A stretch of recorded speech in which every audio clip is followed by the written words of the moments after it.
We take a walk on the road to Emmaus this week on the Accessible Faith Project.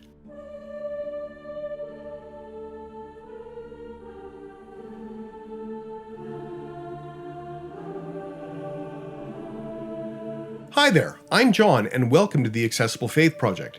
If you're new here and looking for insights into the Bible, faith, and history in ways that engage your brain, then please hit subscribe and that little bell icon so you can be notified anytime I upload a video.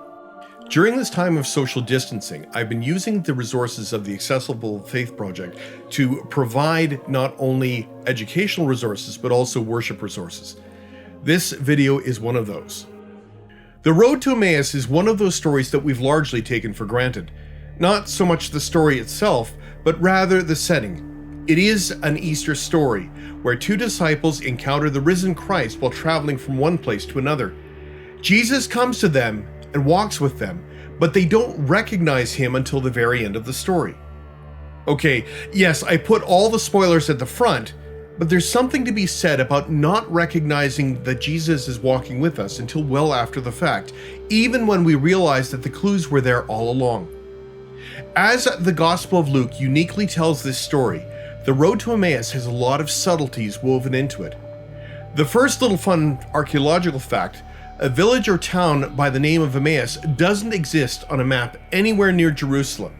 In fact, we genuinely don't know where it is. There is an Emmaus church in the town of Abu Ghosh, about 18 kilometers northwest of Jerusalem, and some early Christian writers identified the area as the biblical Emmaus. But this wasn't until the 4th century, and it wasn't the only one. There are at least 3 other places that have been identified as the location described in the Gospel of Luke. That's not actually a problem, because the uncertainty of the physical location tells us that the name may have a few layers of theological meaning to it, and I'll get to that in a moment. Right now, as the COVID-19 pandemic plays out, we are largely staying close to home. Travel of any distance is strongly discouraged, so this year, road trip stories aren't really something that are working for us. So for us, this story of journeying somewhere isn't exactly one that's going to resonate right now. But the grief that the two companions on the road felt most certainly is. We are now living in a time considerably more uncertain than when the year opened. We don't know how long social distancing will be in place. We don't really know how long it will be before we can gather together again without risking the spread of infection. As much as I have kept an optimistic outlook and will continue to offer that, I have felt pangs of lament. Sometimes it's a real physical feeling. It's realizing that our way of being right now has changed, and knowing that even as things ease, there will always be this layer, this undercurrent of experience that will continue with it. If you felt that, you're not alone, and it's a genuine sense of grief, and that's okay. There have been many plans that have been changed, many lives permanently altered by the effects of the pandemic. In early March, prior to the social distancing measure going into effect, there were a couple of instances where the virus spread at church gatherings here in Calgary. 2 of the extended care facilities in town that I've either visited people at or conducted worship services at are both battling outbreaks, and lives have been lost.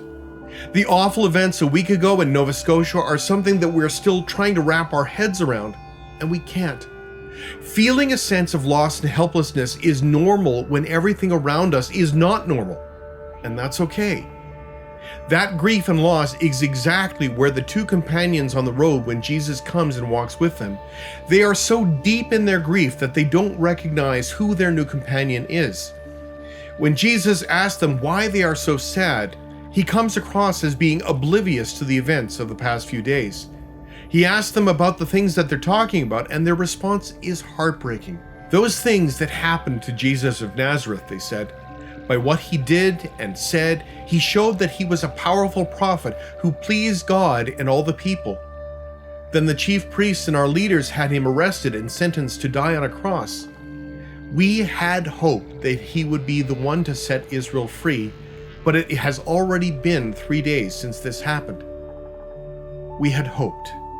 Perhaps one of the saddest phrases to ever pass through human lips. We had hoped that he would be the one to set Israel free. It is what they say, but there's so much more than that.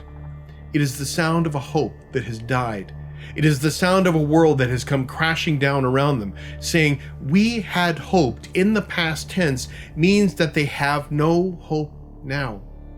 That opportunity had come and gone, and deflated and defeated. They then speak about how others have claimed that they have seen Jesus risen, but they're not convinced. This is where the two are at. Their hope is gone. All is lost.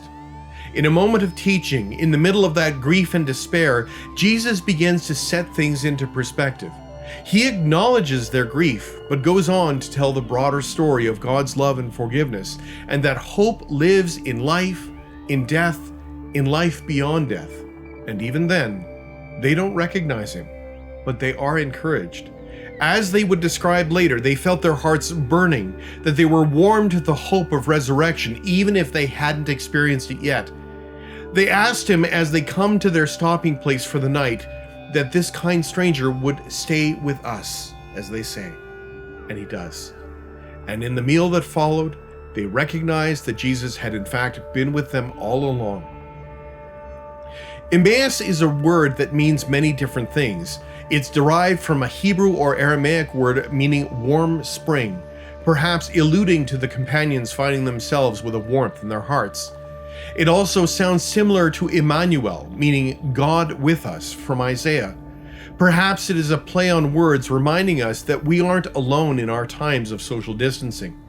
Maybe Emmaus isn't so much of a place as it is a reminder that we are not alone. Amen.